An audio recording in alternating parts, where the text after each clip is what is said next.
Hello children and welcome to the session today. Children, we all have reached a stage where some or the other changes in the body are bothering us. We are fighting with a surge of hormones inside our body. What is happening to us? We are going to understand in today's session in chapter number 10, Reaching the Age of Adolescence. So what is adolescence? Till the age of about 10 or 12, there are no sudden changes inside our body. Our height may increase, but we are usually that chubby and little innocent baby that we always have been.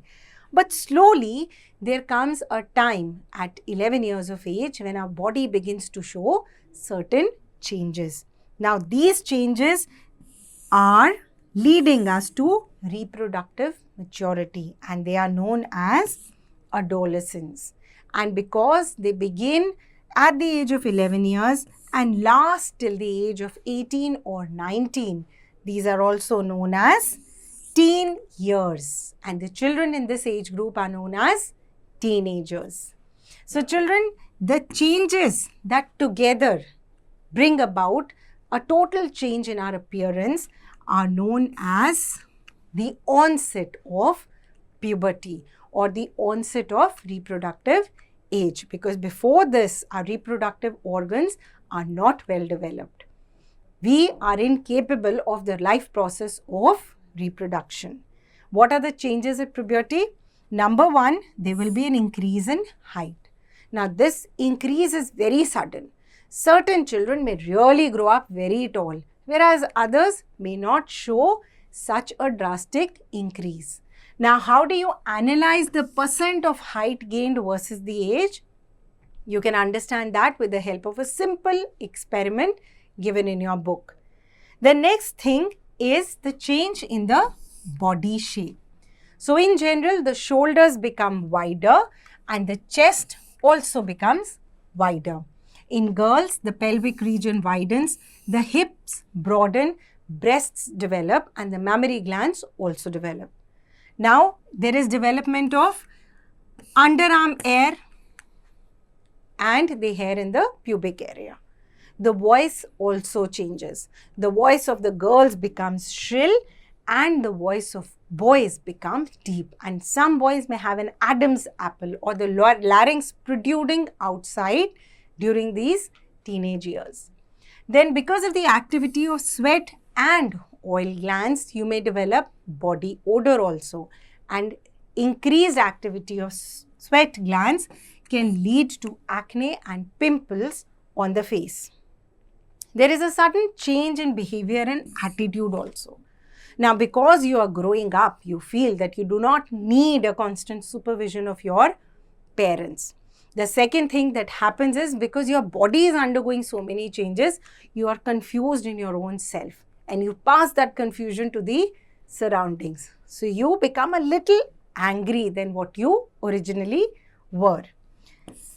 Another thing, because of the development of secondary sexual characteristics, we know that the hormones we discussed in the previous class, the testosterone, estrogen and progesterone are increasing in our body. And because of that, the attraction towards the opposite sex is also increasing. Now, what are these secondary sex characteristics that we are talking about? Let us read. In boys, the male hormone testosterone begins to be released by the testes. This causes the sex organs testis and penis to develop completely and the testis to start producing sperms. In girls, the ovaries start producing the female hormones estrogen and progesterone. As a result, the ovaries enlarge and start releasing eggs. In addition to the above secondary sex characteristics, the release of sex hormones brings about secondary sex characteristics. In the previous chapter also, we understood how these changes occur. So, these changes occur due to the release of certain chemicals which are known as hormones. Who releases these hormones? These are released by the endocrine system. Now, the endocrine glands are called ductless glands because they release their hormones directly into the bloodstream, and these hormones become active only when they reach the target organ where they are supposed to act. Let us understand about the different hormones through this video. All changes that take place during puberty occur due to hormones. Hormones are chemical substances secreted by the endocrine glands directly into the bloodstream. A hormone only acts when it reaches a specific body part called the target site. The male sex hormone, testosterone, and the female sex hormones, progesterone and estrogen, are responsible for the secondary sexual characters. These sex hormones are under the control of the hormone, luteinizing hormone, which is secreted by the pituitary gland. LH stimulates the testes and ovaries to release the sex hormones. The luteinizing hormone secreted by the pituitary gland stimulates the ovaries and testes to release estrogen in females and testosterone in males. The hormones bring about the change in the body at the onset of puberty. Pineal gland. The pineal gland is located in the middle of the brain, in between the two hemispheres. It produces the hormones melatonin. Hypothalamus gland lies inside the brain. It uses information it gets from the other parts of the brain. Therefore, it is also known as reception to stimulate or inhibit the secretion of hormones from pituitary glands. Pituitary gland lies just below the brain. It is also called the master gland because it secretes the most number of hormones. Now let's understand what kind of hormones are released here. So, the first hormone is a growth hormone. Now, growth hormones regulates our height. So, if this hormone is going to be secreted in a large amount, our height is really going to touch the roof, and that will be called gigantism. And in case this hormone is not released in the right amount, then children will remain up to 1 or 2 feet. Then that situation is known as dwarfism. Children, there is the thyroid stimulating hormone that produces thyroxine. Prolactin is another hormone that is produced with estrogen, progesterone and other hormones to stimulate the female reproductive system. Vasopressin hormones control the volume of blood by regulating the amount of water reabsorbed by the kidney. Oxytocin helps women during the process of childbirth.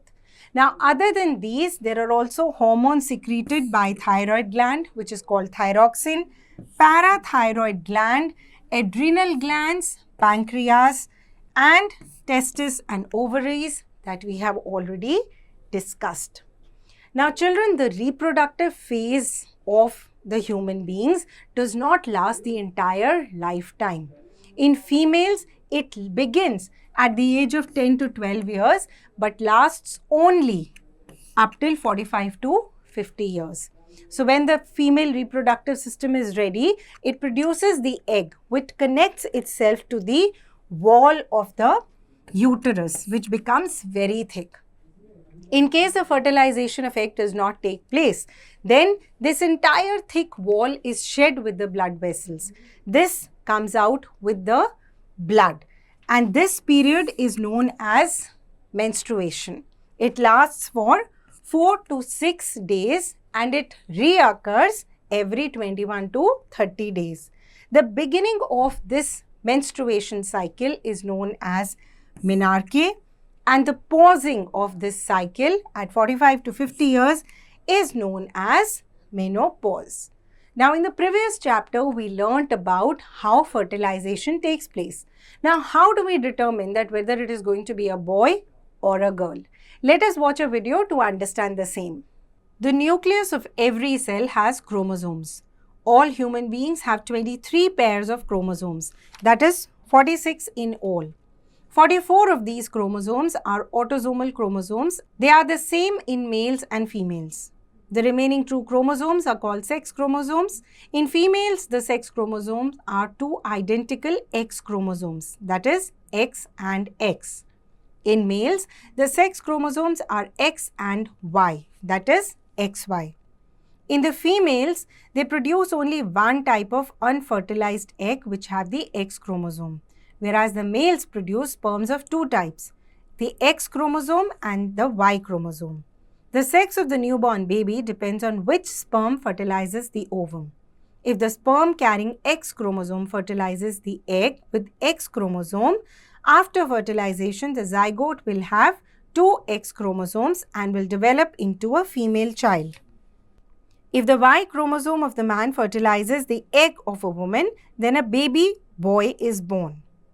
So children, in order to understand how to actually control the temperaments that we are facing at this time, we need to take care of a few things.